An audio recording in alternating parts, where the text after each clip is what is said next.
కాంగ్రెస్ పాలనలో రాష్ట్రంలో నిత్య నిరసనలు ఆందోళనలు జరుగుతూనే ఉన్నాయి. ఉద్యోగులు, నిరుద్యోగులు, పెన్షనర్లు, రైతులు, విద్యార్థులు ఇలా ప్రతి ఒక్కరు నిరసనకు దిగుతున్నారు. అయితే నిన్నటికి నిన్న సచివాలయ ఉద్యోగులు కూడా సచివాలయం ప్రధాన గేటు ముందు ఆందోళనలు చేశారు. ఇవాళ ఉద్యమకారులు కూడా సచివాలయం ముట్టడికైతే ప్రయత్నించారు. తెలంగాణ ఉద్యమకారుల ఫోరం ఆధ్వర్యంలో సచివాలయం ముట్టడించారు. ఉద్యమకారులకు ఇచ్చిన హామీలను కాంగ్రెస్ ప్రభుత్వం విస్మరించిందంటూ కూడా ఆగ్రహం వ్యక్తం చేశారు. ఉద్యమకారులకు ఇస్తానన్న 250 గజాల ఇంటి స్థలం, ప్రతి నెల పెన్షన్ ఇచ్చి ఆర్థికంగా ఆదుకోవాలని డిమాండ్ చేస్తున్నారు.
భూమి ఆ గుర్తింపు కార్డు ఇస్తానన్నాడు రేవంత్ రెడ్డి.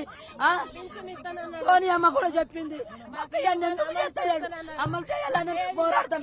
మమ్మల్ని భర్తలు కూడా పట్టించుకోలేదు, మా పిల్లలు కూడా పట్టించుకోలేదు. మేము ఉత్సవతారమైన రేవంత్ రెడ్డి గెలుతారు, సోనియమ్మ గెలవాలని మేము కట్టుకత్తలు కట్టి కేసీఆర్ ని ఓడించి మేము సోనియమ్మ గెలవాలి, ఇందిరమ్మ గెలవాలి. మేము పోరాటం భర్తలతో దెబ్బలు పడ్డాము, మేము పోలీస్ స్టేషన్ లో పడ్డాము, మేము కష్టాలు పడ్డాము. మా చెవులు బంగారం కష్టపడ్డాం. వంటలు మార్పులు మేము తెలంగాణ వచ్చేంత వరకు కొట్లాడినాం. మాకు ఏది లేదు, చెందలేదు. రెడ్డి, సోనియమ్మ, రాజీవ్ గాంధీ లేకుంటే మేము సావనికైనా సిద్ధమే. సోనియమ్మ, రేవంత్ రెడ్డి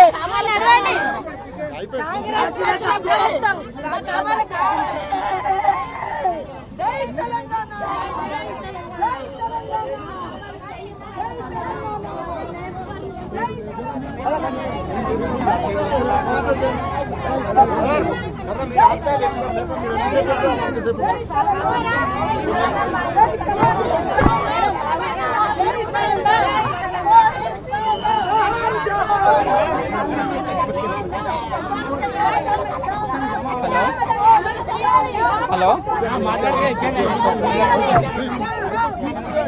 कहाँ है आप?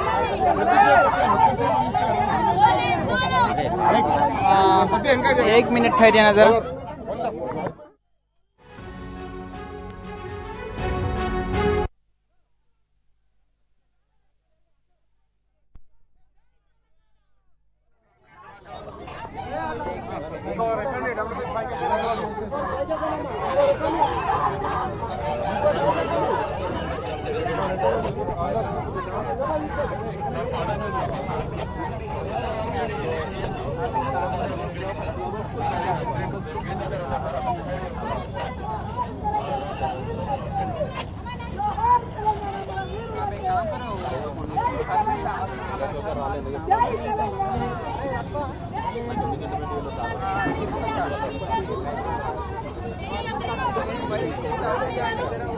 అడుగుతున్నాం తప్ప కొత్తగా ఎలాంటి హామీలు అడగడం లేదు. హామీలు ఇచ్చిన 250 గజాల స్థలం ఉద్యమకారులకు కేటాయించాలి. దయచేసి రేవంత్ రెడ్డి ముఖ్యమంత్రి గారికి మేము రిక్వెస్ట్ చేస్తున్నాం. అడగడానికి వచ్చిన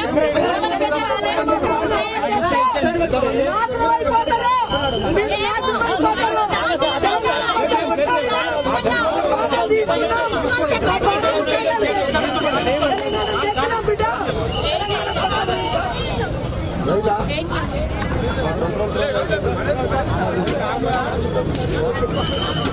జై తెలంగాణ